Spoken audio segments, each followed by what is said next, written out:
ನಮಸ್ಕಾರ ಎಲ್ಲ ದೊಡ್ಡ ಮಂದಿಗೆ. ಅದ ಯೂಟ್ಯೂಬ್ದಾಗ ವಿಡಿಯೋ ನೋಡ್ತೀರ, ಯೂಟ್ಯೂಬ್ ಚಾನಲ್ ಸಬ್ಸ್ಕ್ರೈಬ್ ಮಾಡ್ರಿ. ಫೇಸ್ಬುಕ್ದಾಗ ನೋಡ್ತೀರ, ಫಾಲೋ ಮಾಡ್ರಿ ಸರ್. ಅದಕ್ಕೇನು ರೊಕ್ಕಿಲ್ಲ, ಏನಂತೀರ ನೀವು? ಹಿಂಗೆ ಸಿಟ್ಟಿಗೆ ಬರಬೇಡ್ರಿ. ಏನು ಸಣ್ಣ ಹುಡುಗ ಅದಾನ ಹೊಟ್ಟೆ.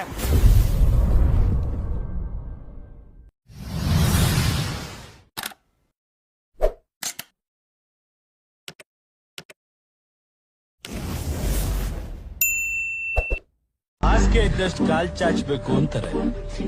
ಎಂತ ದೊಡ್ಡ ಸುಳ್ಳಲ್ವಾ? ಕಾಲ್ ಯಾಕೆ ಕಮ್ಮಿ ಚಾಚ್?